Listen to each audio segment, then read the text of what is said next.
Hello everyone, this is Nilesh. स्वागत करता हूं आपका super fast classes YouTube channel पे। दोस्तों, इस वीडियो में हम पढ़ने वाले हैं क्लास 10th का मैथ का प्रश्नावली 1.1 यानी वास्तविक संख्याएं रियल नंबर। देखिए, आप किसी भी बोर्ड से, UP board, MP board, Bihar board, Hindi medium के अगर आप स्टूडेंट हैं तो आप इस वीडियो को देख सकते हैं, क्योंकि देखिए मैं आपको एनसीईआरटी को लेकर एक एक क्वेश्चन कराने वाला हूं। तो आप जानते हो कि यूपी में, बिहार में, एमपी में हर जगह अब एनसीईआरटी बुक मतलब लागू है, तो आप किसी भी बोर्ड से आप पढ़ सकते हैं।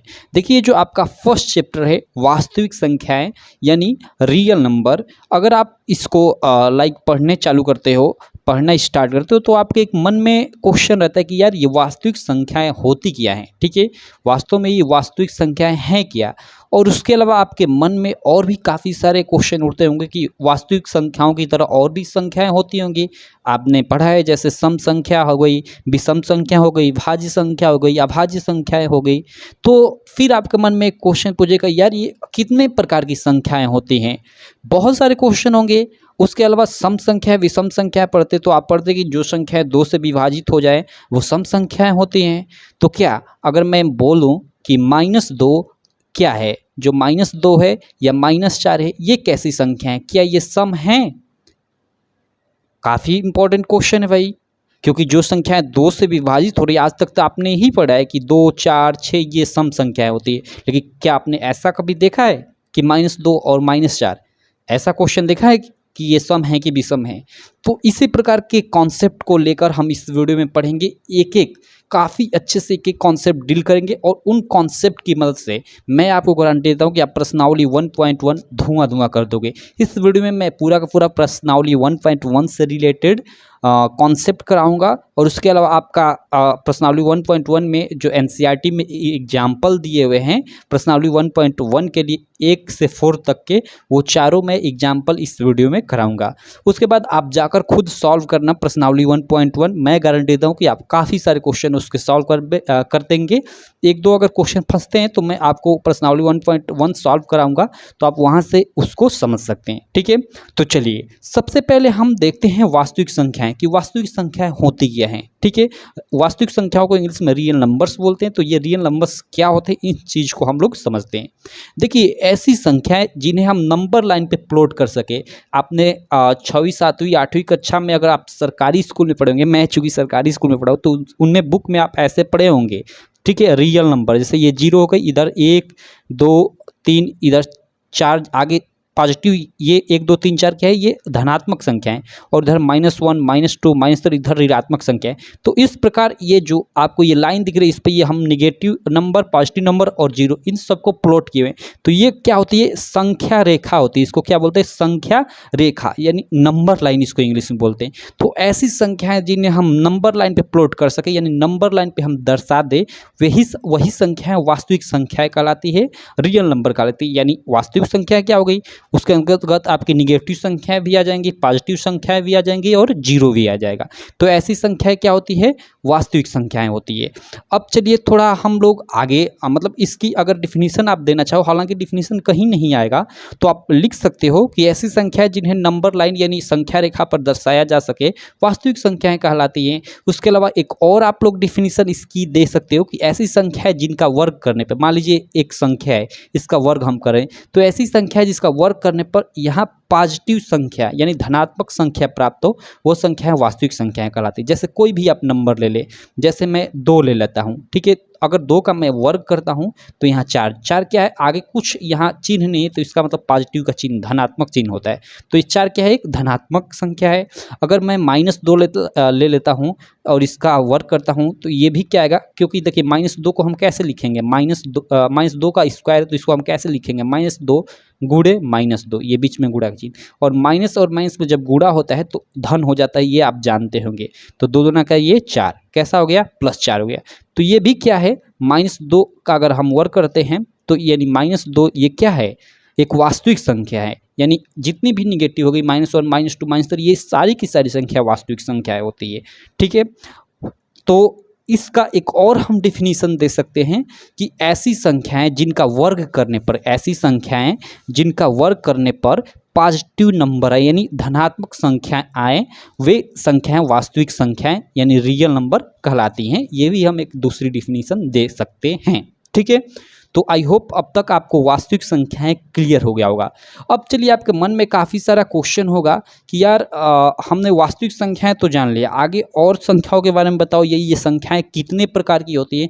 तो देखिए, अगर हम संख्याओं की बात करें तो संख्याएं मुख्य रूप से आपकी 12 टाइप की होती हैं। संख्याएं आपकी मुख्य रूप से 12 टाइप की होती हैं। ठीक है, जिसमें आपकी क्या हो गई, वास्तविक संख्या तो हुई, सम विषम, भाज्य संख्या, अभाज्य संख्या, ठीक है, सहअभाज्य संख्या, परिमेय संख्या और परिमेय संख्या, इस प्रकार की सभी संख्याएं हैं।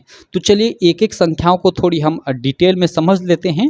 उसके बाद हम आपका जो यूक्लिड विभाजन एल्गोरिथम, जो इस चैप्टर का मेन टॉपिक है, यूक्लिड डिवीजन एल्गोरिथम, उसको पढ़ेंगे। ठीक है, तो चलिए सबसे पहले वास्तविक संख्या के बाद हम एक पढ़ लेते हैं प्राकृतिक संख्या का। आप नाम सुने होंगे और पढ़े भी होंगे, प्राकृतिक संख्या। मैं इसको आपको बता देता हूँ कि प्राकृतिक संख्या या प्राकृतिक संख्याएं क्या होती हैं।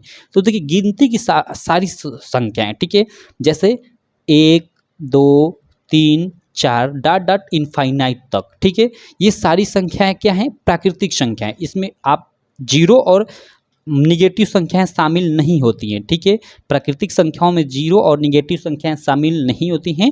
जीरो के आगे की सारी ये जो संख्याएं हैं वो क्या होती हैं, प्राकृतिक संख्याएं होती है। तो आई होप आप लोग को प्राकृतिक संख्याएं क्लियर हो गया होगा। चलिए आगे हम दूसरी एक संख्या होती है उसे समझ लेते हैं।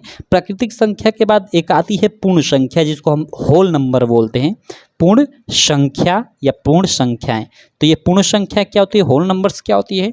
तो देखिए, ये जो प्राकृतिक संख्या है अभी हमने देखा 1 2 3 4 5, अगर इसमें हम जीरो को भी शामिल कर ले, यानी 0 1 2 3, अगर हम प्राकृतिक संख्याओं में जीरो को भी शामिल कर ले तो इस प्रकार प्राप्त संख्याएं क्या होती है, पूर्ण संख्याएं होती हैं। तो आई होप आप लोग को पूर्ण संख्याएं भी क्लियर हो गया होगा। चलिए उसके बाद आगे हम देख लेते हैं। देखिए, अगली संख्या का जो नंबर आ जाता है वो होता है पूर्णांक संख्याएं। देखिए, दोनों में अंतर है, थोड़ा आप ध्यान दीजिएगा। पूर्णांक संख्याएं, ठीक है, ये पूर्णांक संख्याएं क्या होती हैं। देखिए, ये आपका पूर्ण संख्या है, ये पूर्णांक संख्या। पूर्ण संख्या को बोलते हैं इंग्लिश में होल नंबर, और पूर्णांक को इंग्लिश बोलते हैं इंटीजर। ठीक है, तो इंटीजर नंबर्स क्या होते हैं, पूर्णांक संख्याएं क्या होती हैं। तो देखिए, अभी हमने देखा कि प्राकृतिक संख्या क्या होती है, गिनती की सारी संख्या, जैसे 1 2 3 4 5 6, ये प्राकृतिक संख्याएं होती हैं। पूर्ण संख्या क्या होती है, अगर प्राकृतिक संख्याओं के साथ हमने जीरो को शामिल कर लिए, यानी 0 1 2 3, ये क्या होती हैं, पूर्ण संख्याएं होती हैं। ठीक है, और अगर पूर्ण संख्या के साथ यानी 0 1 2 3 4 के साथ अगर हम निगेटिव नंबर यानी -1 -2 डॉट डॉट जो भी हो उनको भी शामिल कर ले तो वो संख्या क्या हो जाएंगी, पूर्णांक संख्याएं हो जाएंगी, यानी इंटीजर हो जाएगा। क्लियर है आपको, आई होप आपको यहाँ क्लियर हो गया होगा। तो आप कहेंगे कि पूर्ण संख्याएं और वास्तविक संख्याओं में सॉरी, जो पूर्णांक है इंटीजर है और वास्तविक संख्या यानी रियल नंबर है, उनमें अंतर क्या है। तो देखिए, जो आपका वास्तविक संख्या यानी रियल नंबर है, ठीक है, उसमें आपकी भिन्नात्मक संख्याएं भी आती हैं। परिमेय संख्या और अपरिमेय संख्याएं भी वास्तविक संख्या के अंतर्गत आती हैं। ठीक है, आप धीरे धीरे आप आगे पढ़िए, सारी चीज़ों में आप अच्छे से मतलब एक्सपर्ट एकदम हो जाएंगे, बिल्कुल नो डाउट। ठीक है, तो आई होप आपको पूर्ण संख्या भी क्लियर हो गया होगा। मैं एक बार दोहरा देता हूँ, प्राकृतिक संख्याएं 1 2 3 4, ये गिनती की सारी संख्या क्या होती है, प्राकृतिक संख्याएं। पूर्ण संख्या यानी 0 1 2 3 गिनती की संख्या, यानी 1 2 3 4 के साथ अगर जीरो को शामिल कर ले तो प्राप्त संख्याएं पूर्ण संख्या कहलाती हैं। पूर्णांक क्या होता है कि अगर पूर्ण संख्याओं यानी 0 1 2 3 के साथ अगर निगेटिव नंबर या निगेटिव संख्याएं भी हम शामिल करें तो क्या सारी संख्याएं पूर्णांक संख्याएं कहलाती हैं। अब हम आगे चलते हैं, थोड़ा सम और विषम संख्याओं के बारे में समझ लेते हैं।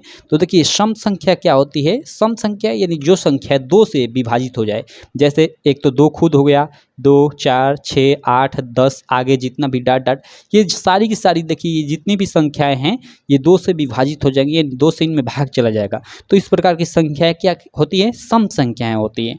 और वहीं पे अगर विषम की बात करें कि विषम संख्याएं क्या होती है, तो जो संख्याएं 2 से विभाजित न हो, जैसे क्या हो गया, 3 हो गया आपका, 5 हो गया, 7 हो गया, ठीक है, 9 हो गया, आगे जो भी हो डॉट डॉट मैं लिख देता हूँ। ये देखिए सारी संख्याएं ये जो हैं 2 से विभाजित नहीं होंगी। तो जो संख्या 2 से विभाजित हो जाए वो सम, जो 2 से विभाजित नहीं हो वो विषम। अब आपके यहाँ एक मन में क्वेश्चन जो मैंने आपके अभी मतलब शुरू में पीछे छोड़ दिया हूँ कि कि क्या -2 भी एक सम संख्या है या विषम संख्या है, -5 क्या है, -7 क्या है या -10 क्या है।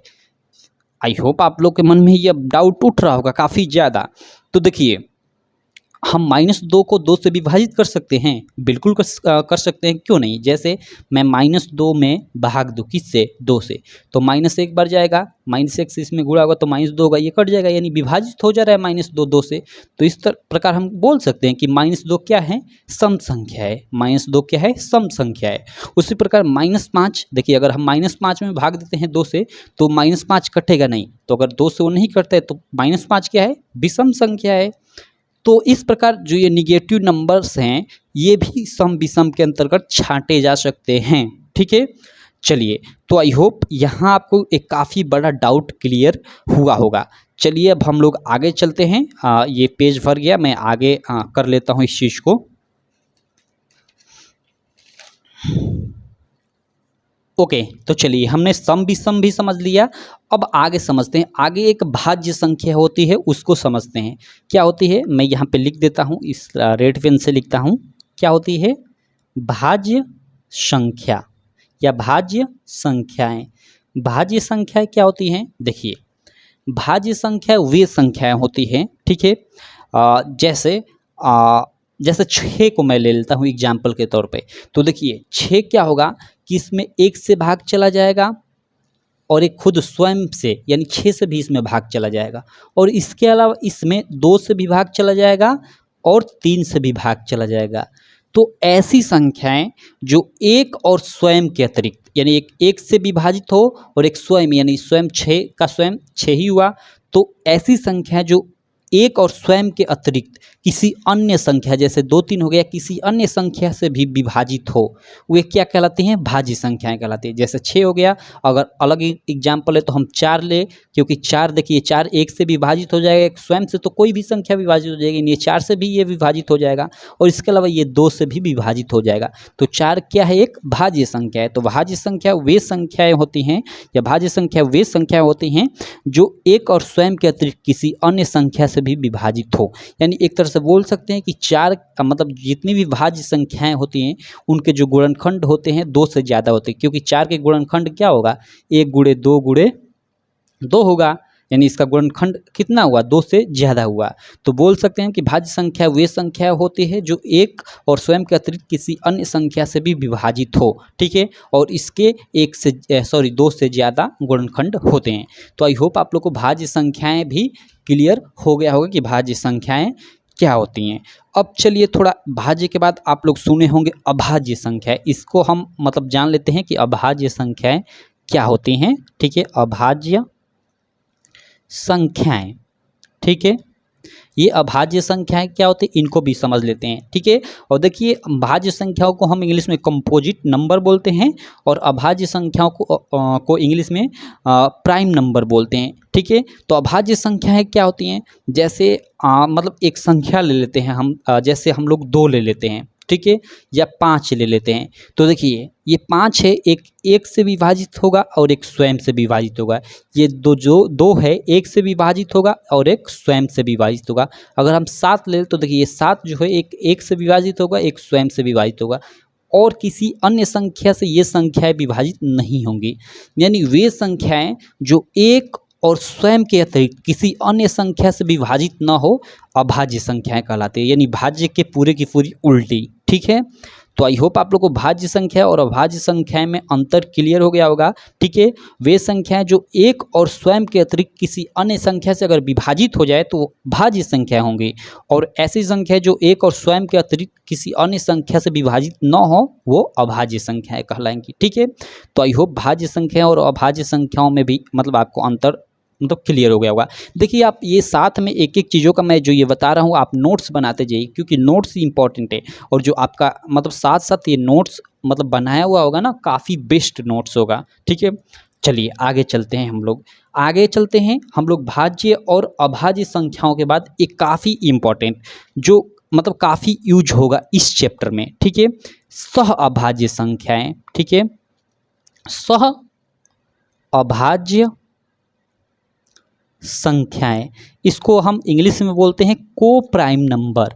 ठीक है, तो सह अभाज्य संख्याएं क्या होती है, यानी को प्राइम नंबर क्या होता है, इस चीज़ को हम लोग थोड़ा समझ लेते हैं। जैसे देखिए, अगर हम दो संख्याएं ले, जैसे मैं 6 और 7 ये दो संख्याएं ले रहा हूँ। देखिए ये जो सह अभाज्य संख्या है यानी को प्राइम नंबर है, हमेशा जोड़े में होते हैं, न कि जैसे 6 हो गया अकेले नहीं होता, ये हमेशा जोड़े में होते हैं। जैसे हम 6 और 7 ले लें, ठीक है, तो अगर हम इनका HCF ज्ञात करें, HCF यानी मौसा, शायद आप इसके बारे में जानते होंगे। दो चीज़ें होती है HCF और LCM, जो आगे हम लोग काफ़ी डिटेल में पढ़ने वाले हैं। तो HCF इसको हम बोलते हैं मौसा, हाईएस्ट कॉमन फैक्टर, ये लीस्ट कॉमन फैक्टर यानी ये लॉसा होता है। तो देखिए, अगर हम 6-7 का अगर हम HCF निकाले यानी मौसा निकाले, और अगर ठीक है उनका HCF 1 आए, तो इस प्रकार की जो संख्याएं होती है सह अभाज्य संख्याएं होती है। ठीक है, तो हम एक तरह से बोल सकते हैं कि दो प्राकृतिक संख्याएं अगर A और B हो, ठीक है, उनको हम तब सह अभाज्य संख्या कहेंगे जब उनका HCF यानी मौसा 1 आए।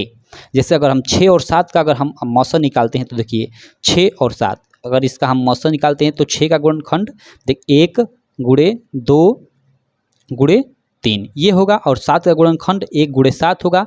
अब मौसा बराबर क्या होता है, तो देखिए मौसा इक्वल टू, मैं यहाँ कर लेता हूँ, मौसा इक्वल टू क्या होता है, देखिए जो जोड़ा बनता है उसी को लिखते हैं। तो यहाँ एक जोड़ा बन रहा है और कोई जोड़ा नहीं बन रहा है, तो मौसा में जो जोड़ा बनता है उसी को लिखते हैं। और लसा में क्या होता है, जो जोड़ा बनता है उसको तो एक बार लिखते ही, और जो सारा का सारा बच जाता है उसको भी लिखते हैं। तो मौसा में हम केवल ये जोड़ा बना हुआ लिखेंगे, तो जोड़ा बना हुआ ये 1 आ गया। ठीक है, तो यानी 6 और 7 क्या मौसा निकल कर क्या आया, 1 आया। यानी 6 और 7 क्या है, को प्राइम नंबर यानी सह अभाज्य संख्याएं हैं। ठीक है, तो आई होप आपको सह अभाज्य संख्याएं भी क्लियर हो गया होगा कि ये सह अभाज्य संख्याएं क्या होती हैं। ठीक है, चलिए अब हम लोग आगे थोड़ा चलते हैं। सह अभाज्य संख्याओं के बाद हम देख लेते हैं परिमेय संख्याएं और अपरिमेय संख्याएं। मैं यहाँ पे थोड़ा लिख लेता हूँ, परिमेय संख्याएं, कि परिमेय संख्याएं क्या होती हैं। देखिए आप इसके बारे में पढ़े होंगे कि वे संख्याएं जिन्हें हम P/Q यानी P/Q यानी इस तरह भिन्न के रूप में लिख सकें। ठीक है, और जहाँ ये जो Q है, जहाँ Q इक्वल टू नॉट 0 यानी Q 0 के बराबर ना हो, ऐसी संख्याएं परिमेय संख्याएं कहलाती हैं। हालांकि हम आगे प्रश्नावली 1.3 में इनके बारे में डिटेल में पढ़ेंगे। अभी बस यहाँ आप इतना समझ जाइए कि परिमेय संख्या वे संख्या होती है जिन्हें P/Q के रूप में लिखा जाता है, जहाँ Q इक्वल टू नॉट 0 हो। ठीक है, और अपरिमेय संख्या क्या होती हैं, तो इसके विपरीत वे संख्याएं जिन्हें P/Q के रूप में नहीं लिखा जा सके, अपरिमेय संख्याएं कहलाती हैं। ठीक है, जिन्हें P/Q के रूप में हम नहीं लिख सके, वे क्या कहलाती हैं, वे अपरिमेय संख्याएं कहलाती हैं। बस अभी यहाँ डिफिनीशन केवल याद रखिएगा, आगे हम इस चीज़ को डिटेल में पढ़ेंगे प्रश्नावली 1.3 में, क्योंकि वहाँ पूरा ये परिमेय और अपरिमेय संख्याओं से ही रिलेटेड क्वेश्चन मिलेंगे। ठीक है, एक्सरसाइज 1.3 या प्रश्नावली 1.3 में। ठीक है, उसके बाद देखिए, चूंकि हमने ऊपर वास्तविक संख्या हमने पढ़ लिया है कि वास्तविक संख्याएं क्या होती हैं, यानी रियल नंबर। एक बार मैं फिर लिख देता हूं, वास्तविक संख्याएं। हमने अभी देखिए ऊपर हमने देखा फर्स्ट में ही कि ये वास्तविक संख्याएं क्या होती हैं। ठीक है, दो हमने इसकी डिफिनीशन देखी कि वे संख्याएं जिनको नंबर लाइन पे प्लॉट किया जा सके यानी नंबर लाइन पे दर्शाया जा सके वास्तविक संख्याएं कहलाती हैं। या दूसरी हमने डिफिनीशन देखा कि ऐसी संख्याएं जिसका वर्ग करने पर एक धनात्मक संख्या प्राप्त हो, वास्तविक संख्याएं कहलाती है। ये हमने क्या देखा, वास्तविक संख्याओं की डिफिनीशन ऊपर जो हमने पढ़ा उसमें देखा। उसके बाद देखिए, यहाँ मैं इस चीज़ को फिर क्यों बताया, एक और संख्या आप जानते हैं, काल्पनिक संख्या। काल्पनिक संख्या या काल्पनिक संख्याएं शायद आप नाम सुने होंगे। इसको हम अवास्तविक संख्या भी बोल सकते हैं, लेकिन इसको मतलब वास्तविक की उल्टी अवास्तविक संख्या, जिसको हम काल्पनिक संख्या यानी इमेजिनरी नंबर भी बोलते हैं। ठीक है, तो ये इमेजिनरी नंबर क्या होती हैं, काल्पनिक संख्याएं क्या होती हैं, तो देखिए हमने देखा वास्तविक संख्याओं में एक दूसरी डिफिनीशन की, ऐसी संख्या जिसका वर्ग करने पर, ये क्वेश्चन की जगह मान लीजिए कोई संख्या है, ठीक है, तो ऐसी संख्या जिसका वर्ग करने पर धनात्मक संख्या या 0 प्राप्त हो, ठीक है, वास्तविक संख्या कहलाती है। लेकिन काल्पनिक संख्या में इसका बिल्कुल उल्टा है। ठीक है, कि एक ऐसी संख्या जिसका वर्ग करने पर निगेटिव यानी ऋणात्मक संख्या प्राप्त हो वह क्या कहलाती है, काल्पनिक संख्या कहलाती है। जैसे अगर मैं लिखूं रूट में -2 या -5 जो भी चीज़ें हो गई, तो देखिए अगर मैं इसका वर्ग करता हूँ, ठीक है, रूट में -2 का अगर मैं वर्ग करता हूँ तो देखिए ये वर्ग करने पे क्या होगा, केवल रूट हटेगा यानी -2 ही आएगा, यानी इसका हम वर्क किए तो ये क्या निगेटिव नंबर ही आ रहा है। तो हमने काल्पनिक संख्या के डिफिनीशन में यही चीज़ देखी कि ऐसी संख्या जिसका वर्क करने पर निगेटिव संख्या यानी ऋणात्मक संख्या ही प्राप्त हो वह काल्पनिक संख्याएं कहलाती हैं। तो सारी संख्याएं जो रूट में लिखी होती है और निगेटिव में यानी माइनस उनके आगे लिखा होता है -5 -2 या रूट में -3 रूट में माइनस जो भी हो गया, ठीक है, वो सारी क्या होती हैं, काल्पनिक संख्याएं होती है, नहीं इमेजिनरी नंबर होता है। ठीक है, देखिए आप क्लास 11th में जाएंगे तो इसका पूरा का पूरा एक चैप्टर पढ़ेंगे, ठीक है, जिसका नाम होगा एक कॉम्प्लेक्स नंबर, ठीक है, उसमें इनके बारे में आप काफ़ी डिटेल में पढ़ेंगे।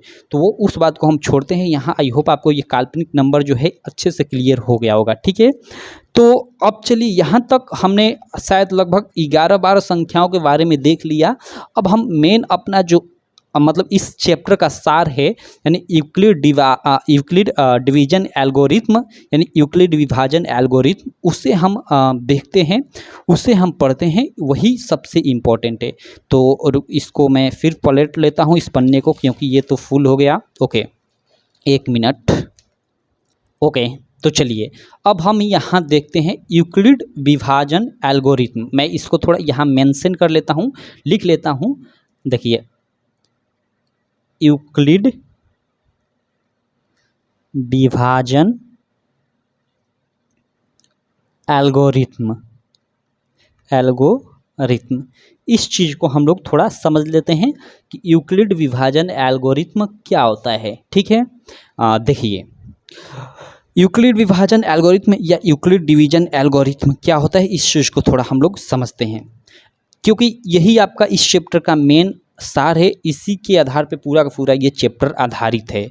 देखिए जो यूक्लिड विभाजन एल्गोरिथम हो गया या यूक्लिड डिवीजन एल्गोरिथम हो गया, देखिए यहाँ एल्गोरिथम और आप यूक्लिड विभाजन प्रमेयिका कहीं पढ़ेंगे। ठीक है, इसी चैप्टर में आप मतलब जब आप एक एक लाइन्स पढ़ेंगे ना, एग्जाम्पल मतलब पीछे के चैप्टर के पीछे के, तो उसमें कहीं कहीं आप यूक्लिड विभाजन एल्गोरिथम दिखेंगे, कहीं कहीं देखेंगे कि यूक्लिड विभाजन प्रमेयिका लिखा हुआ है।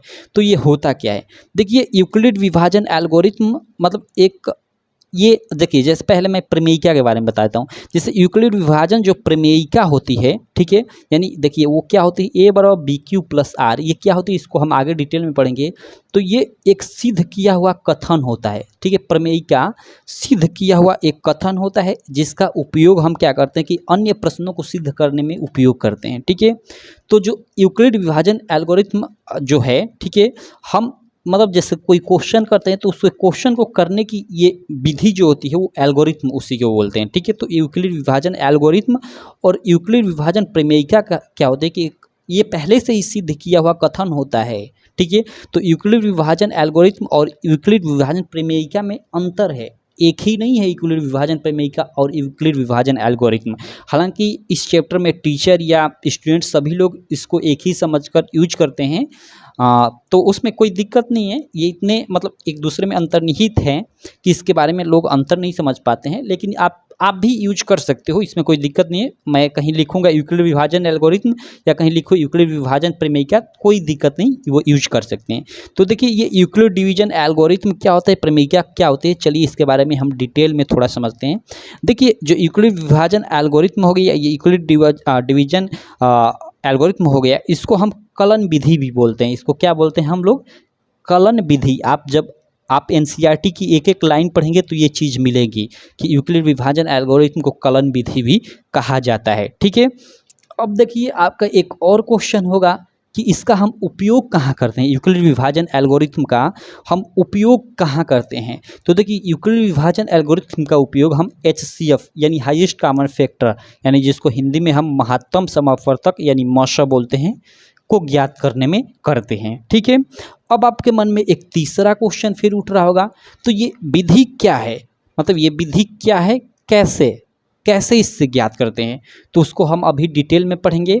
उससे पहले थोड़ा हम जान लेते हैं कि ये मॉशक क्या होता है और ये लॉशक क्या होता है, क्योंकि ये जानना काफ़ी इम्पोर्टेंट बन जाता है। ठीक है, तो देखिए मैं 2 लाइन लिखता हूँ क्योंकि ये काफ़ी इम्पोर्टेंट है।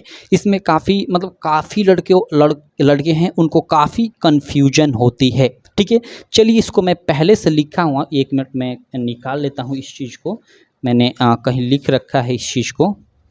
ओके, यहाँ लिख रखा है और मैं यहाँ साइड में रखता हूँ। ये मैंने एक-एक चीज़ों का नोट्स डिटेल में बना रहा हूँ। आगे चलकर हो सकता है मैं अपनी मतलब एक बुक लॉन्च करूँ या जो भी हो, चलिए वो छोड़िए, वो अलग बात है। देखिए यहाँ मैंने लिखा हुआ है ये एचसीएफ और एलसीएम के बारे में कि एचसीएफ या फिर एलसीएम ये क्या होता है। देखिए सबसे पहले एचसीएफ ये क्या होता है। देखिए 2 पूर्णांक ए और बी का एचसीएफ, देखिए यहाँ मैंने 2 ही पूर्णांक लिया है ए और बी। यहाँ ए बी सी मतलब कई सारे भी पूर्णांक हो सकते हैं, ठीक है। मैंने केवल यहाँ 2 पूर्णांक को लेकर मतलब आपको समझाने की कोशिश किया है। तो देखिए 2 पूर्णांक ए और बी का एचसीएफ वह बड़ी से बड़ी संख्या, देखिए यहाँ पे ध्यान दीजिए, वह बड़ी से बड़ी संख्या होगी जो ए और बी को पूर्णतया विभाजित कर दे। क्या मतलब, देखिए ए और बी का एचसीएफ वह बड़ी से बड़ी संख्या होगी जो ए और बी को पूर्णतया विभाजित कर दे। अब देखिए दूसरा क्या है कि 2 पूर्णांक ए और बी का एलसीएम वह छोटी से छोटी संख्या होगी जो ए तथा बी से पूर्णतया विभाजित हो जाए।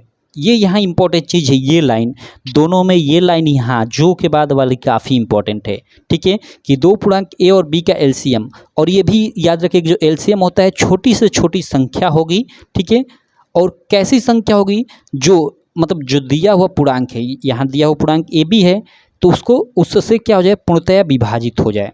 जैसे मैं अभी एग्जाम्पल लेकर आपको समझा रहा हूँ। देखिए यहाँ थोड़ा मैं इसको साइड में रख देता हूँ। यहाँ देखिए जैसे मैं 6 और 12 ले लिया, ठीक है। अब मैं इस 6 और 12 का एलसीएम और एचसीएफ ज्ञात करता हूँ। देखिए अगर हम 6 और 12 को देखें तो देखिए इसका मैं सबसे पहले गुणनखंड निकाल लेता हूँ। 6 का गुणनखंड क्या होगा, 1 को मैं नहीं लिखता हूँ, 2 3 6 यानी 2 गुणे 3, और 12 का 4 3 12 होता है तो 2 गुणे 2 गुणे 3, ठीक है। चलिए अब अगर हम बात करें मौसक का यानी महत्तम समावर्तक यानी एचसीएफ, इसको एचसीएफ बोलते हैं, इसको क्या बोलते हैं, एचसीएफ बोलते हैं। तो एचसीएफ में क्या करते हैं कि केवल जो जोड़ा बनता है उसी को लिखते हैं। तो जोड़ा यहाँ ये बन रहा है तो केवल इसको लिख दिए। लेकिन वहीं हम लॉसम में क्या करते हैं यानी एलसीएम में हम लोग क्या करते हैं कि जो जोड़ा बनता है उसको तो लिखते ही हैं। तो जो ये जोड़ा एक बन रहा है उसको लिख लिए, और जो बच रहा है उस सारे चीज़ों को हम लिख लेते हैं। तो जो बच रहा है, ऊपर 3 बच रहा है, नीचे एक ये 2 बच रहा है, एक ये 3 बच रहा है। सॉरी, यहाँ देखिए 3 का भी ये जोड़ा बन रहा है। तो यहाँ मौसम में 2 और गुणे 3 हो गया, ठीक है। ये 2 जोड़े बन रहे हैं तो इनको एक एक बार यहाँ लिखते हैं। यानी यहाँ मौसक क्या हो गया, 2 3 6 हो गया मौसक, यानी 6 और 12 का मौसक क्या हो गया, 6 और 12 का अगर हम मौसक याद करें तो क्या हो गया, 6 हो गया, ठीक है। अगर हम लौसक याद करें तो लौसक में जो जोड़ा बनता है उसको एक एक बार लिखते हैं, ठीक है। तो जैसे 2 2 का जोड़ा बन गया उसको एक बार मैंने लिख लिया, 3 3 का जोड़ा बन गया उसको, और जो बचता है वो सारा लिख लेते हैं। तो यहाँ केवल अभी 2 बच रहा है तो केवल हम 2 को लिख लेते हैं, और इन दोनों का हम तीनों का गुणा करेंगे तो 2 3 6 2 के 12 यहाँ पे। यानी देखिए मौसक क्या हो गया, मतलब 6 और 12 का जो मौसक हुआ है वो 6 हो गया, और लौसक क्या हुआ कि लौसक जो 6 और 12 है उसका 12 हो गया। अब देखिए मैंने यहाँ डिफिनीशन में क्या बताई, इससे हम इस चीज़ को कंपैरिजन करते हैं। देखिए यहाँ देखिए 2 पूर्णांक ए और बी, जैसे मैंने 2 पूर्णांक 6 और 12 लिया तो इसका हमने अभी देखा लौसक कितना आया, लौसा आया हम लोगों का 12, और मौसक कितना आया इनका, मौसा आया। ये काफ़ी इंपॉर्टेंट चीज़ है गाइज, ये आप बड़े बड़े लोगों से पूछ दोगे ना मतलब अटक जाएंगे। तो देखिए इनका मौसक क्या हुआ, मौसक 6 हुआ, अभी हमने यहाँ पे निकाला, ठीक है। अब देखिए यहाँ पे मैंने लिखा है कि 2 पूर्णांक ए और बी, देखिए यहाँ केवल मैंने 2 पूर्णांक लिया है, 2 से ज़्यादा भी हो सकते हैं, ठीक है, 3 भी हो सकते हैं, 4 भी हो सकते हैं। तो देखिए 2 पूर्णांक ए और बी का एचसीएफ वह बड़ी से बड़ी संख्या होगी, ठीक है। एचसीएफ मीन्स आप हमेशा याद रखिएगा बड़ी से बड़ी संख्या, ठीक है। एचसीएफ मीन्स बड़ी से बड़ी संख्या, और किस कंडीशन में, उसके लिए आप ये पूरा ये लाइन ही याद रखिएगा। ये दोनों काफ़ी मतलब एक डिफिनीसन की तरह इसको याद कर लीजिएगा, लौसा और मौसा की डिफिनीसन की तरह। ये लाइन देखिए 2 पूर्णांक ए और बी का एचसीएफ वह बड़ी से बड़ी संख्या होगी जो ए और बी को पूर्णतया विभाजित कर दे। देखिए अब आपके मन में क्वेश्चन होगा कि जैसे 6 और 12 हो गया, ठीक है, 6 और 12 हो गया, ठीक है। तो देखिए इस 6 12 ये ए हो गया, मान लीजिए ये बी हो गया, दो पूर्णांक हो गए, ठीक है। तो मैं यहाँ क्या बोल रहा हूँ कि दो पूर्णांक ए और बी का एचसीएफ हुआ बड़ी से बड़ी संख्या होगा जो ए और बी को पूर्णतया विभाजित कर दे, यानी इस ए और बी को पूर्णतया विभाजित कर दे, ऐसी संख्या ही क्या होगा, इसका मौस होगा।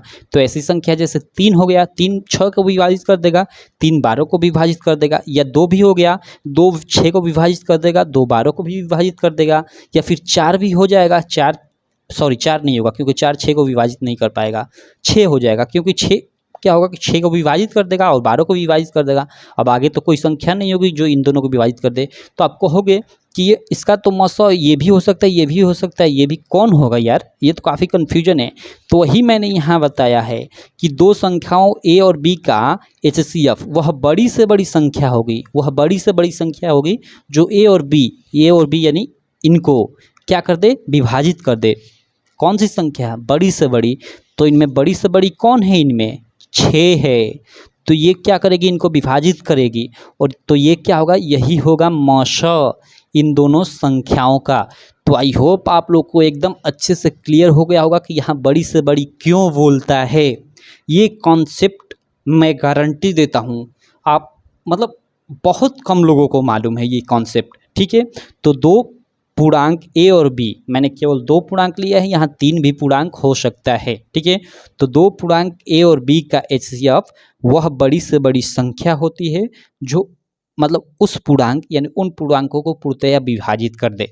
जैसे मैंने यहाँ केवल 2 पूर्णांक लिया 6 12, तो 6 12 को तो 2 भी विभाजित कर सकता है, 3 भी विभाजित कर सकता है, 6 भी विभाजित कर सकता है, लेकिन वह बड़ी से बड़ी संख्या जो इन पूर्णांकों को विभाजित करे वही उनका क्या होता है, एचसीएफ होता है, मौसा होता है। तो बड़ी से बड़ी संख्या इनमें क्या है, 6 है, इसलिए 6 और 12 का मौसा होगा। अब चलिए थोड़ा हम लोग लॉस ऑफ पे बात कर लेते हैं। देखिए मैंने यहाँ क्या लिखा है कि दो पूर्णांक ए और बी का एलसीएम वह छोटी से छोटी संख्या होगी। इसमें क्या, वह छोटी से छोटी संख्या होगी जो ए तथा बी से पूर्णतया विभाजित हो जाए। देखिए यहाँ जो ए और बी को पूर्णतया विभाजित कर दे और यहाँ ए तथा बी से पूर्णतया विभाजित हो जाए, दोनों में काफ़ी अंतर है, ठीक है। यहाँ लिखा है कि ए तथा बी से पूर्णतया विभाजित, जो ए तथा बी को पूर्णतया विभाजित कर दे, यानी जो ये ए और बी है उसको एक ऐसी बड़ी से बड़ी संख्या जो इन दोनों को विभाजित कर दे, यानी जो वो संख्या होगी मौसा वाली वो हमेशा क्या होगी, ये 6 और 12 यानी जो भी पूर्णांक दिए होंगे उनसे क्या होगी, छोटी होगी या उनमें से किसी एक के बराबर होगी। और एलसीएम में देखिए क्या है कि दो पूर्णांक ए और बी का एलसीएम वह छोटी से छोटी संख्या होगी जो ए तथा बी को पूर्णतया ए तथा बी से पूर्णतया विभाजित हो जाए। जैसे इस चीज़ को भी मैं समझाता हूँ। जैसे देखिए हमने 6 और 12 लिया था और इन 6 12 को हमने देखा था इनका एलसीएम निकाल कर यानी लॉसा निकाल कर कि वह 12 आ रहा था, ठीक है।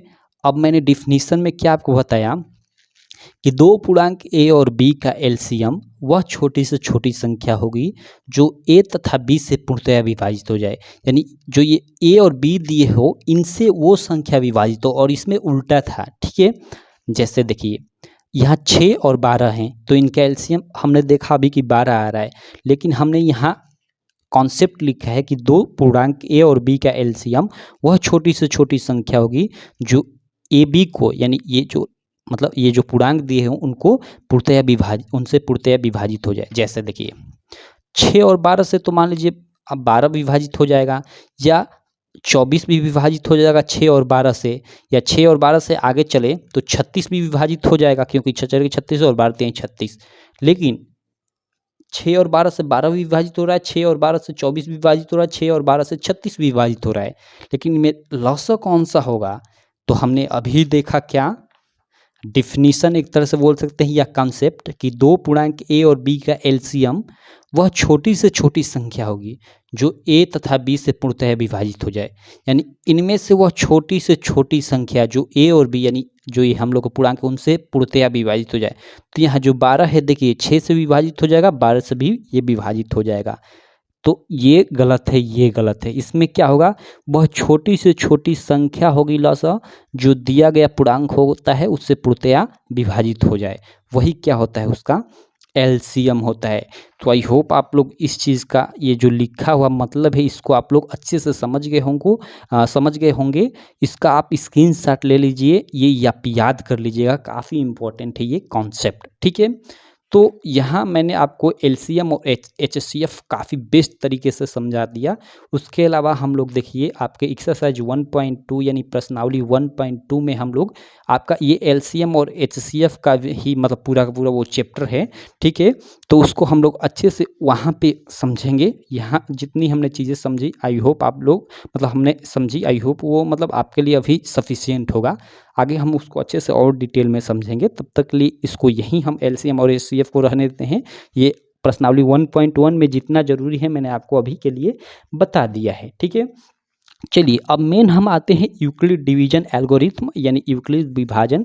ये जो हमने अभी प्रमेयिका मतलब जो इस लेसन का सबसे इम्पोर्टेंट टॉपिक है वो क्या है मैंने यहाँ छोड़ दिया था, ठीक है।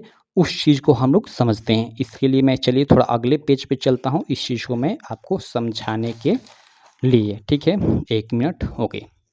चलिए यहाँ समझते हैं हम लोग यूक्लिड विभाजन एल्गोरिथम या यूक्लिड जो डिवीजन एल्गोरिथम होता है वो क्या होता है। देखिए एक भाग, देखिए पहले भाग की क्रिया के माध्यम से समझाता हूँ।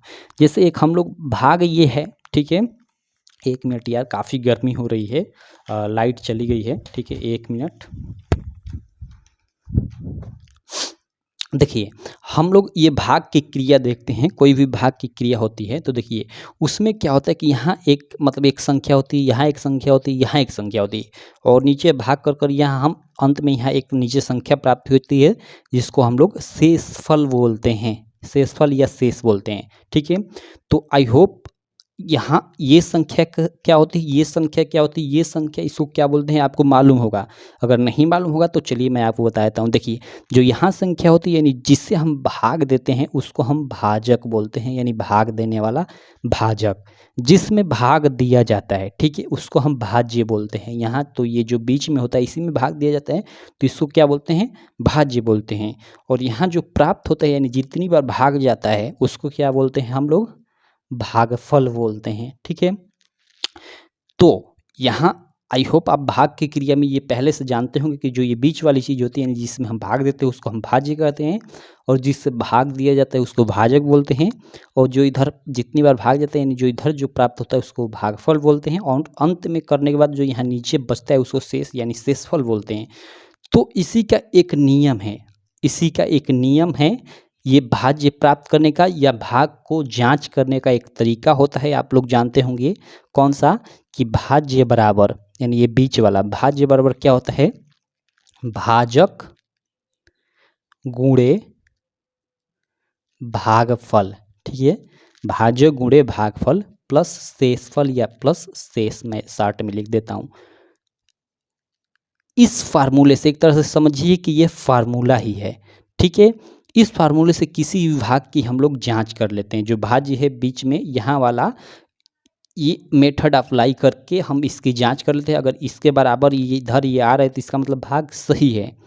तो इस प्रकार जो ये इस एक भाग को ये जो लिखने का तरीका होता है इसको शॉर्ट में तो इसको हम ए से दर्शा देते हैं और इक्वल टू ये भाजक को हम इस तरह से बी और ये भागफल को क्यू और शेषफल को प्लस आर से इस तरह से दर्शा देते हैं, ठीक है।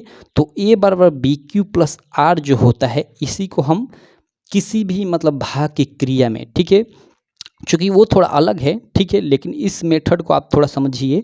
इसी को एक तरह से हम बोलेंगे यूक्लिड विभाजन एल्गोरिथम। हालांकि ये थोड़ा इसका तरीका अलग है लेकिन मेन यही है, ठीक है। ए बराबर बी क्यू प्लस आर यही क्या है, यूक्लिड विभाजन एल्गोरिथम है, ठीक है।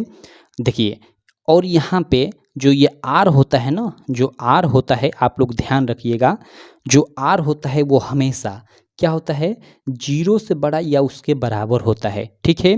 0 से बड़ा या उसके बराबर होता है, ये आप लोग याद रखिएगा हमेशा। क्यों, क्योंकि देखिए कोई भी हम भाग देंगे, ठीक है, और यहाँ मैं लिख देता हूँ इज लेस देन भाजक, ठीक है, इज लेस देन भाजक।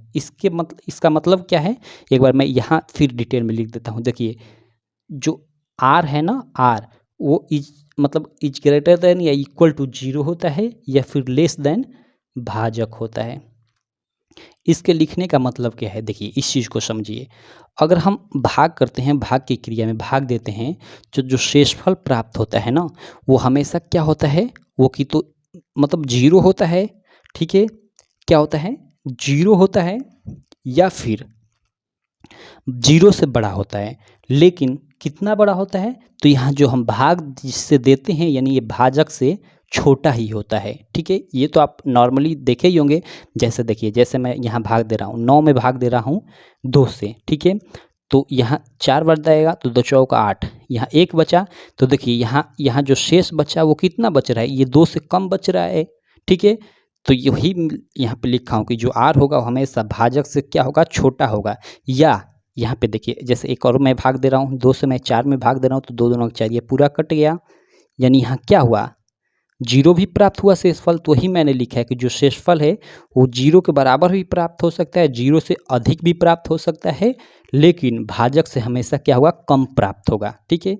तो यही इसकी कंडीशन है। यूक्लिड विभाजन एल्गोरिथम क्या है कि ए बराबर बी क्यू प्लस आर, जहाँ जहाँ जो आर होगा वो मतलब इक्वल टू या लेस देन जीरो, और सॉरी इज ग्रेटर देन, जो आर होगा इज ग्रेटर देन या इक्वल टू जीरो, और लेस देन भाजक यानी बी भाजक, यानी यहाँ ये बी भाजक है, तो यहाँ मैं भाजक ना लिखकर यहाँ मतलब बी ही लिख लेता हूँ। ये कंडीशन होगी।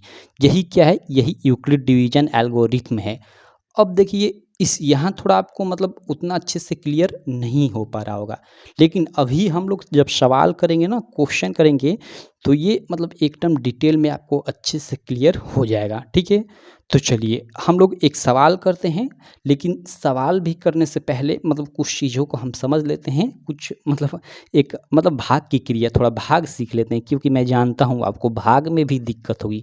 अब बोलोगे कि नहीं हम तो भाग कर लेते हैं, लेकिन मैं जानता हूँ कि आपको भाग करने में भी दिक्कत होगी, ठीक है।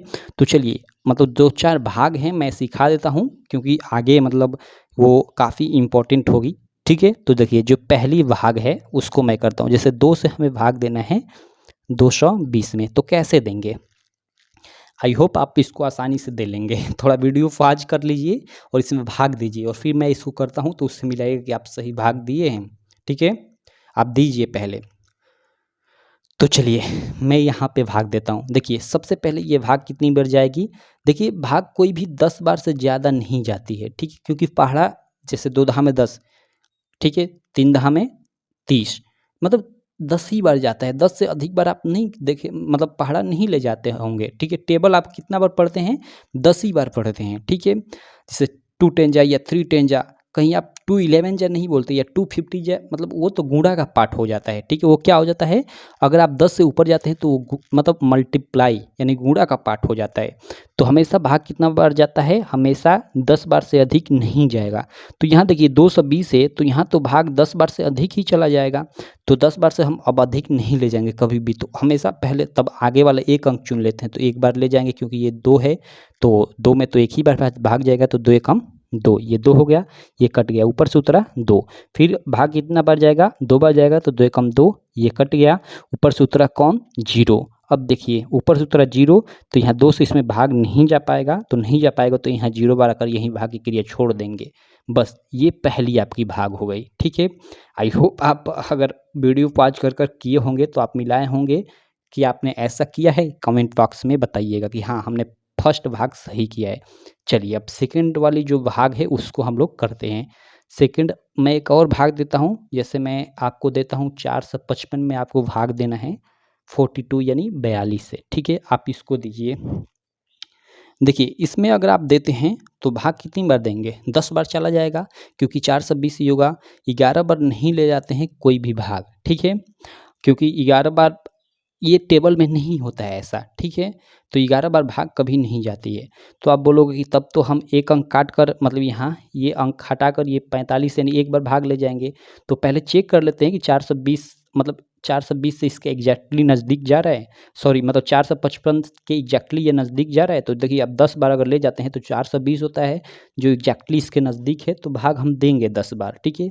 तो 10 बार देंगे तो 420 हो जाएगा, ये 5 बच गया, यहाँ ये 5 में से 2 गया 3, 35 ये कट गया, यानी ये भाग की क्रिया हो गई। 10 बार हमने भाग ले मतलब हम लेकर गए तो यहाँ 35 शेषफल आ रहा है 35, यानी ये भाग सही है बिल्कुल। आप इसको चेक भी कर सकते हैं।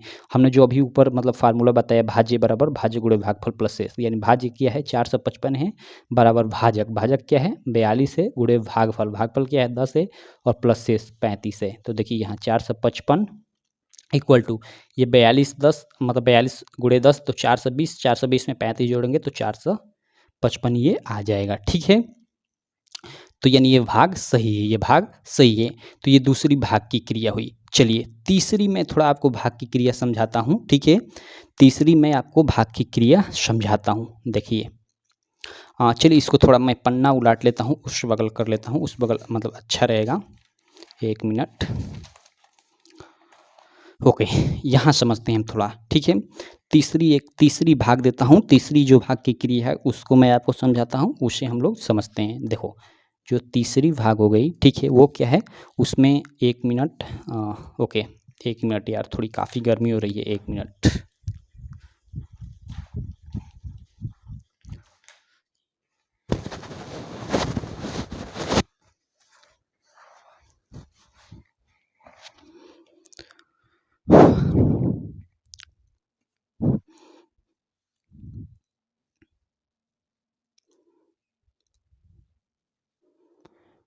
ओके चलो हम लोग तीसरी भाग की क्रिया समझते हैं। तीसरी भाग की क्रिया क्या है मैं देता हूँ, जैसे 42 यानी 42 भागे, मैं इस बार 500 कर देता हूँ, ठीक है। इसमें हम लोग भाग देते हैं। अब इसमें कैसे देंगे भाई, अभी आपने 455 में भाग दिया 42 से, अब 42 से आपको 500 में भाग देना है। तो देखिए अगर आप 10 बार ले जाते हो, ठीक है, तो 420 ही होगा, और अगर 500 में से आप 420 घटाते हो तो ये 0 हो गया, 10 में से 2 गया, ये 8 हो गया, ओके ये कट गया, यानी ये तो 42 से ही ज़्यादा 80 हो रहा है, यानी 42 से मतलब जो 80 है ये 42 से ज़्यादा, यानी जो यहाँ शेषफल आएगा वो 80 आएगा। और अभी हमने मतलब एक कंडीशन देखा था भाग की क्रिया में कि जो शेषफल जो आर होता है वो मतलब ग्रेटर देन या इक्वल टू जीरो, यानी 0 से बड़ा या 0 के बराबर होता है, लेकिन छोटा है किस, छोटा होता है आर किस से, बी से, यानी बी हमने जहाँ देखा था बी क्या है भाजक है, और यहाँ 42 क्या है भाजक है। तो यहाँ ये कंडीशन अगर हम मतलब 10 बार ले जाते हैं तो यहाँ फॉलो नहीं होगा, इसका मतलब 10 बार यहाँ भाग नहीं जाएगा। तो 10 बार भाग नहीं जाएगा तो आप कहोगे कि 11 बार यहाँ लेते जाते हैं, और 11 दूना के 22 का 2 और 11 44 और 2 हासिल हुआ तो 45 46। हाँ अगर हम घटाते हैं तो यहाँ 10 में से 2 गया 8, एक बार मैं और चेक कर लेता हूँ, 11 दूना का 22 का 2, 11 44 और 45 46 2, ठीक है ओके। अब 10 में से हम 2 घटाते हैं तो 8, यहाँ देखिए यहाँ आपका बचा इसमें से एक हासिल आया था 10, और इसमें यहाँ गया था तो यहाँ 9 बचा, 9 में से 6 गया 3, और ये 4 है 4 कट गया।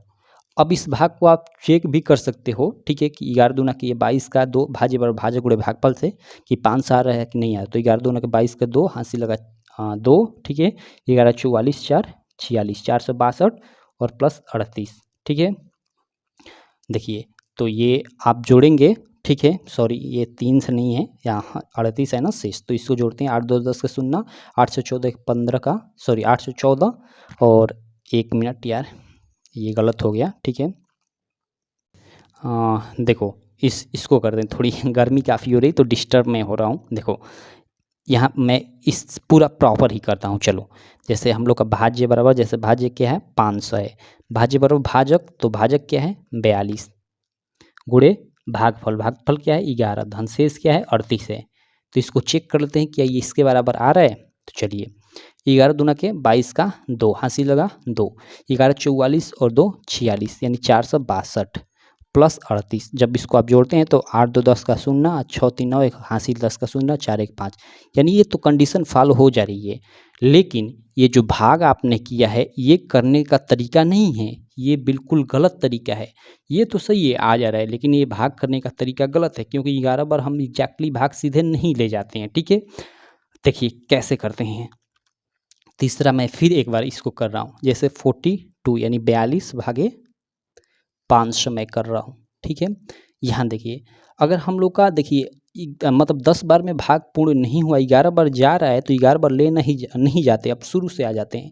यहाँ शुरू के मतलब यहाँ जितने अंक होते हैं उसके हिसाब से यहाँ अंक ले लेते हैं, ठीक है। अब देखिए यहाँ 50 है, यहाँ 42 है, तो एक बार भाग जाएगा, तो देखिए 42 से कम 42, यहाँ से 10 हुआ, इसमें से हासिल आया तो 10 में से 2 गया 8, ये 4 हुआ क्योंकि हासिल यहाँ चला गया है, तो 4 से 4 गया, कट गया, ऊपर से उतरा 0। अब देखिए 42 दूना के मतलब ज़्यादा हो जाएगा 80 से, तो एक ही बार ले जाएंगे, तो 42 से कम 42, ठीक है।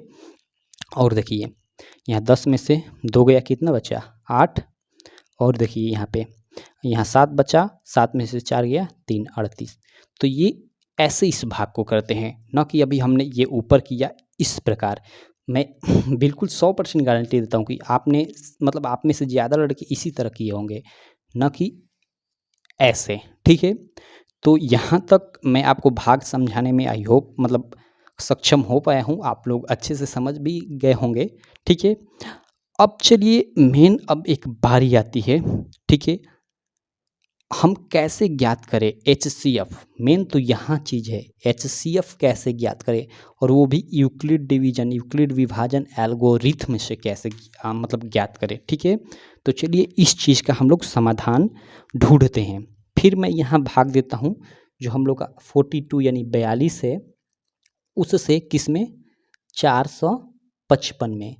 लेकिन ये भाग की थोड़ी अलग मतलब अलग ये सिस्टम हो गया, ठीक है। ये एक्चुअली इसको हम भाग नहीं बोलेंगे, इसको हम भाग विधि से HCF ज्ञात करना बोलेंगे। कैसे, तो देखिए जैसे देखिए दो संख्या हैं, जैसे 42 और 455, ये आपके शायद एग्जाम्पल में कि ये शायद क्वेश्चन में है कि इनका यूक्लिड डिवीजन एल्गोरिथम या यूक्लिड विभाजन एल्गोरिथम या यूक्लिड विभाजन प्रमेयिका से, ठीक है, 42 455 का HCF ज्ञात कीजिए। ये शायद आपके क्वेश्चन में मतलब है, ठीक है। तो देखिए तो चलिए देखिए इसको कैसे ज्ञात करते। एग्जैक्टली ये आपका क्वेश्चन है, मतलब कि 42 और 455 का यूक्लिड विभाजन एल्गोरिथम से HCF ज्ञात कीजिए। तो कैसे ज्ञात करते हैं, देखिए सबसे पहले मैं आपको मतलब HCF ज्ञात करने का एक भाग विधि जो तरीका है उसको बताता हूँ। जैसे देखिए 42 455 का हम HCF कैसे ज्ञात करते हैं। देखिए जैसे मैंने इसमें कौन सा बड़ा है, तो 455 बड़ा है, तो जो छोटा वाला है उसको हम भाजक मान लेते हैं, जो बड़ा है उसको भाज्य मान लेते हैं। तो देखिए यहाँ 42 हमने क्या मान लिया है, भाजक मान लिया है, और 455 हमने क्या मान लिया है, वो हमने भाज्य मान लिया। अब चलिए इसको हम भाग देते हैं, तो कितनी बार जाएगा, ठीक है। तो ये 10 बार चला जाएगा, ये तो हमने ऊपर अभी देखा। तो देखिए 10 बार जाएगा तो ये कितना हो जाएगा, 420 हो जाएगा, ये 5 हो गया, ये कितना हुआ 3 हुआ, ये कट गया। अब देखिए भाग की क्रिया में हम यहीं तो छोड़ देते हैं, मतलब यहीं क्या करते हैं, यहीं पे हम छोड़ देते हैं, ये शेष हो गया, यहीं पे हम लिख देते हैं। मतलब ये भाग अगर ये भाग होती तो इसको हम यहीं छोड़ देते हैं, लेकिन चूंकि हम ये HCF ज्ञात कर रहे हैं तो इसका थोड़ा अलग तरीका होता है, इसीलिए पहले मैंने आपको ये भाग को समझाने की कोशिश किया। इसका अब तरीका क्या होता है कि जो अवशेष बचा और जो यहाँ भाजक है, इन दोनों में कंपैरिजन करते हैं कि कौन बड़ा है।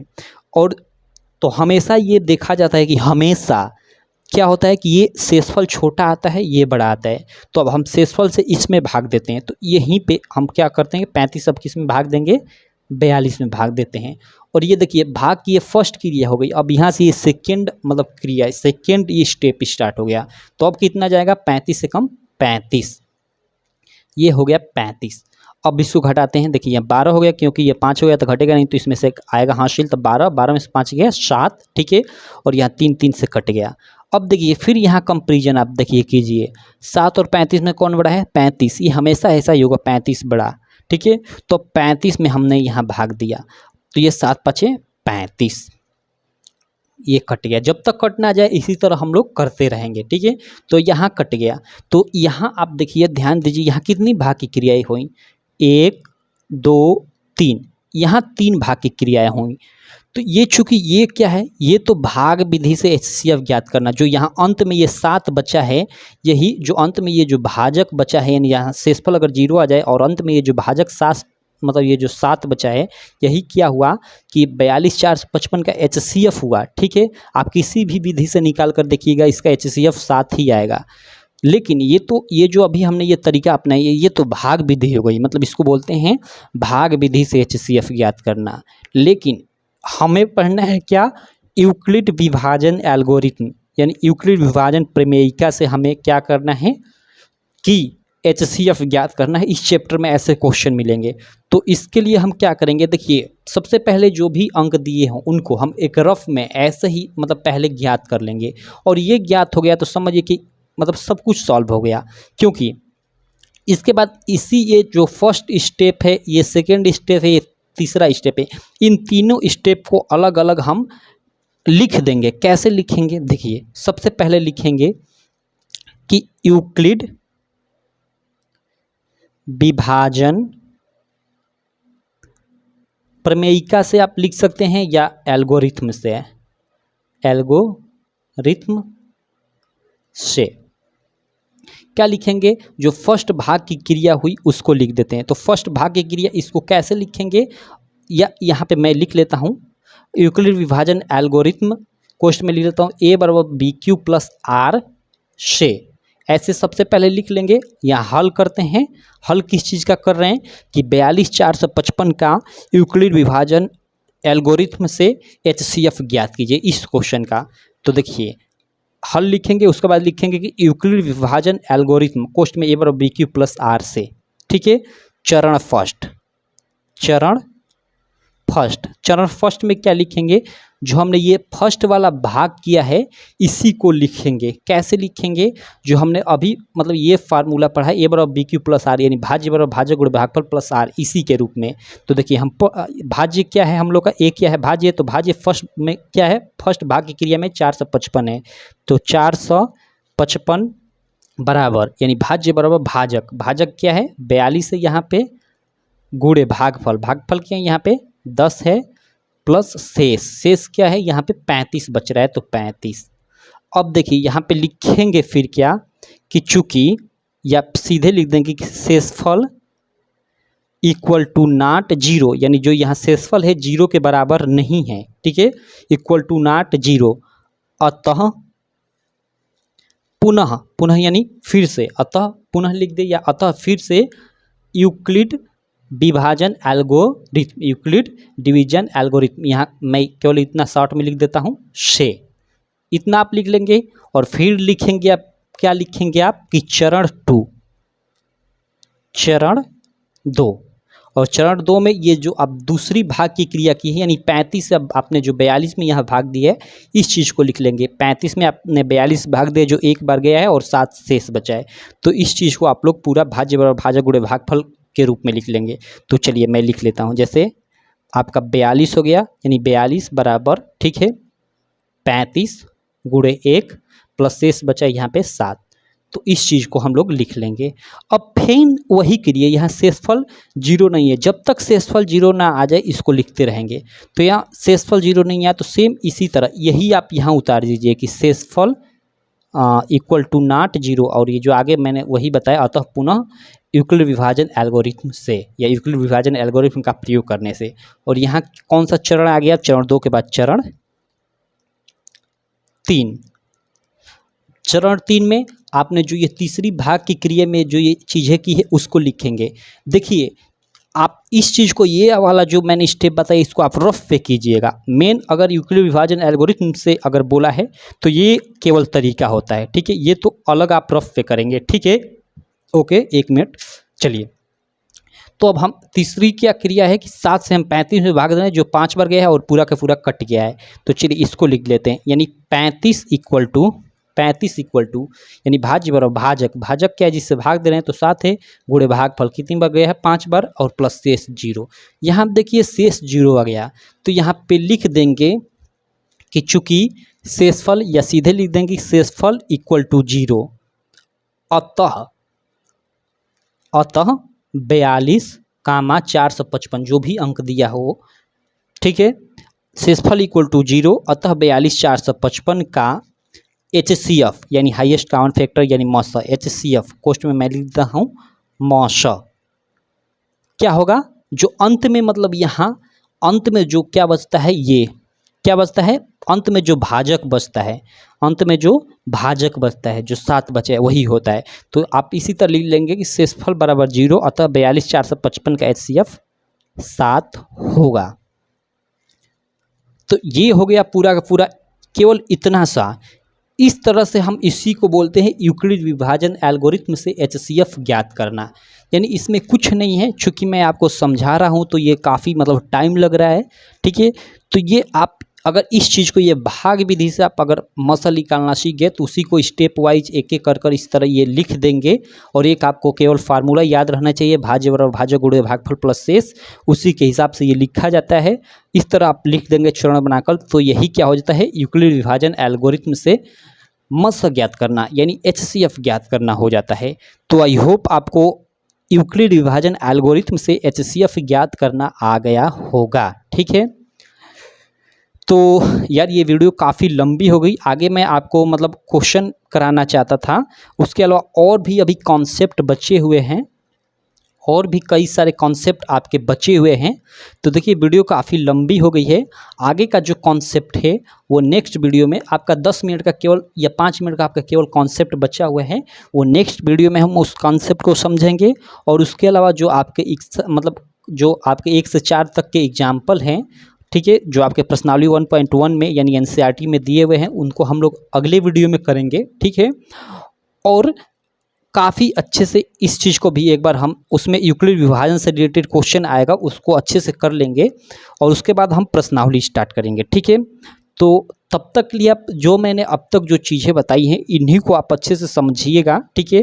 जो चीज़ें मैंने अब तक बताई हैं, जहाँ जहाँ आपको लगता है कि हमें इस चीज़ का नोट्स तैयार करना चाहिए, तो उस चीज़ का आप नोट्स भी तैयार कर लीजिएगा, क्योंकि ये आपका जो हैंड रिटन, जो आपका खुद का बनाया हुआ नोट्स होगा, वही एग्ज़ाम में काफ़ी काम आने वाला है, ठीक है। तो बस रहने देते हैं इस वीडियो को, यहीं पे ख़त्म करते हैं। आपसे मिलते हैं अगली वीडियो में, जिसमें हम आपके मतलब एक्सरसाइज 1.1 के जो आपके एग्जाम्पल हैं, ठीक है, उनको हम करेंगे। आपके 4 एग्जाम्पल है, चारों एग्जाम्पल को हम सॉल्व करेंगे। और उसके अलावा कुछ मतलब अभी कॉन्सेप्ट रह गए हैं, 5-6 मिनट का कॉन्सेप्ट रह गया है, ठीक है। उसको मैं पहले सेकंड लेक्चर में अच्छे से समझाऊंगा, वो जो कॉन्सेप्ट हैं। उसके बाद आपका जो 4 एग्जाम्पल है उसको हम सॉल्व करेंगे। तो रहने देता हूँ इस वीडियो में इतना ही। आई होप आप लोग को ये वीडियो काफ़ी अच्छी लगी होगी। वीडियो अच्छी लगी तो चैनल को सब्सक्राइब करें, वीडियो को लाइक करें और अपने सारे दोस्तों में इस वीडियो को शेयर करना बिल्कुल ना भूलें। तो बस थैंक यू।